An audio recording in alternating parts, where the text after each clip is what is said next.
In this video, I want to introduce you to the idea of a geometric sequence. Geometric sequence. And I have a ton of more advanced videos on the topic, but it's really a good place to start just to understand what we're talking about when someone tells you a geometric sequence. Now, a good starting point is just what is a sequence? And a sequence is, you can imagine, just a progression of numbers. So for example, and this isn't even a geometric series. If I just said, 1, comma, 2, comma, 3, comma, 4, comma, 5, this is a sequence of numbers. It's not a geometric sequence, but it is a sequence. Now, a geometric sequence is a special progression or a special sequence of numbers where each successive number is a fixed multiple of the number before it. So let me explain what I'm saying. So let's say my first number is 2.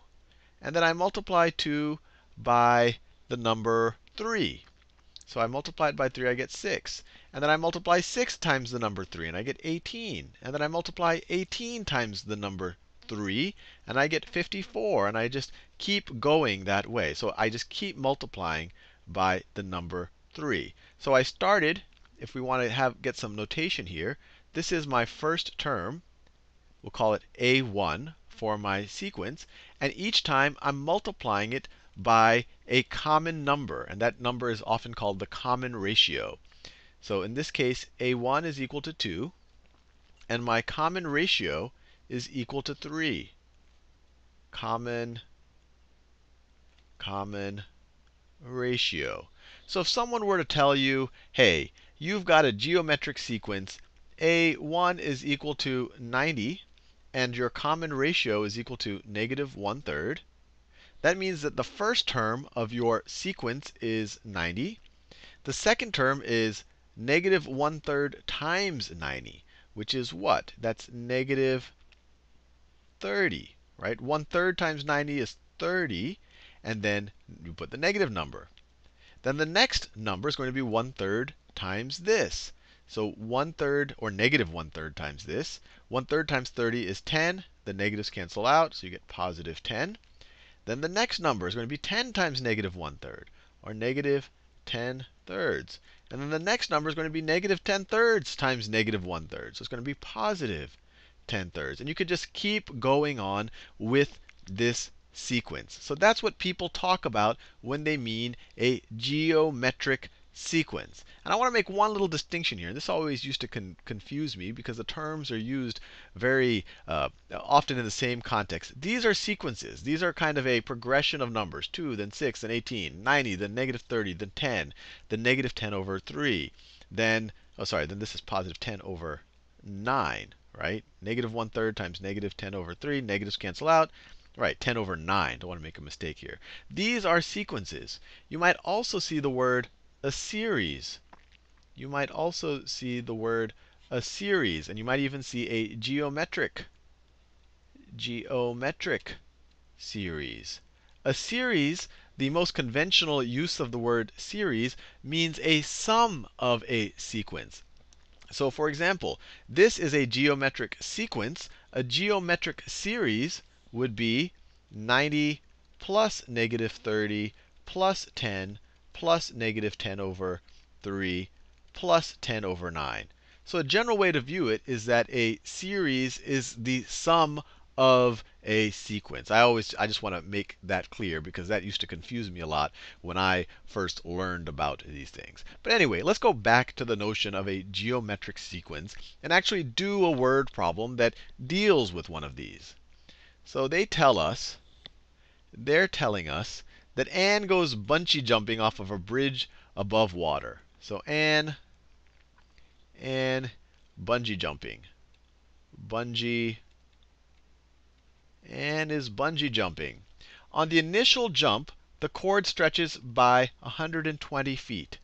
So on A1, our initial jump, the cord stretches by 120 feet.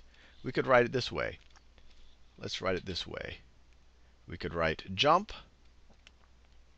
and then how much the cord stretches.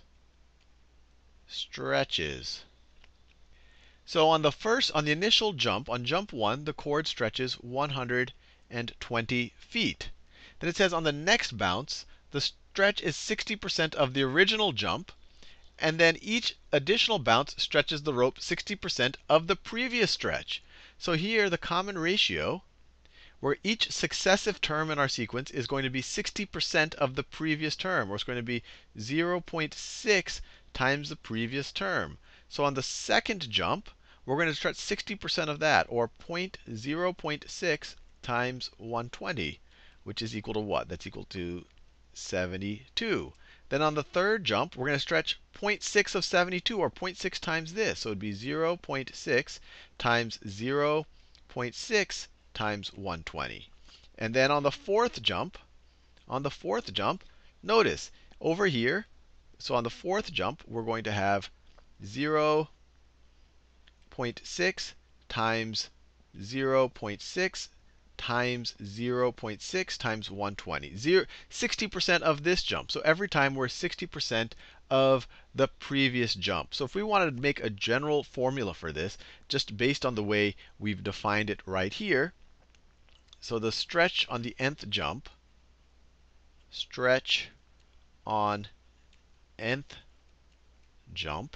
what would it be? So let's see, we start at 120. 120 times 0.6 times 0.6, let me do the 0.6 here, times 0.6 to the what? To the n minus 1. Now how did I get this? Let me write this a little bit neater. So this is equal to 0.6. Actually, let me write the 120 first. This is equal to 120 times 0.6 to the n minus 1. How did I get that? Well, we're defining the first jump as stretching 120 feet.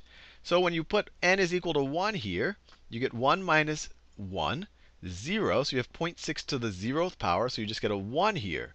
And that's exactly what happened on the first jump. Then on the second jump, you put a 2 minus 1.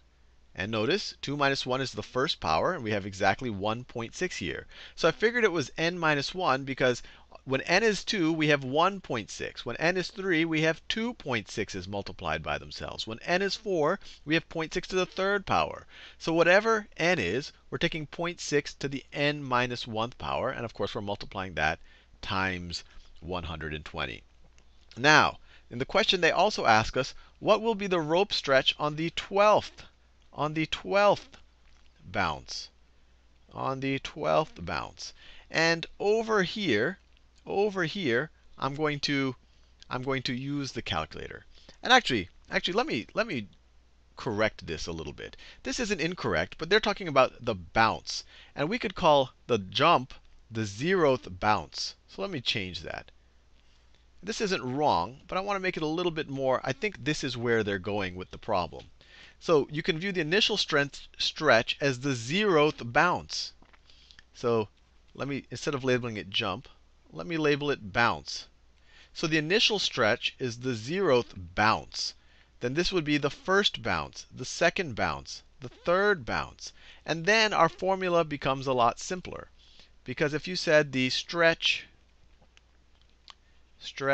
on nth bounce, then the formula just becomes 0.6 to the n times 120. Right? On the 0th bounce, that was our original stretch. You get 0.6 to the 0, that's 1 times 120. On the first bounce, 0.6 to the 1, 0.6 to the 1, you have 1.6 right here. 0.6 times the previous stretch, or the previous bounce. So this has it in terms of bounces, which I think is what the questioner wants us to do. So what about the 12th bounce? 12th bounce, using this convention right there. So if we do the 12th bounce, let's just get our calculator out. We're going to have 120 times 0.6 to the 12th power. And it hopefully will get order of operations right, because exponents take precedence over multiplication. So it'll just take the 0.6 to the 12th power only. And so this is equal to 0.26 feet. So this is equal to 0.26 feet.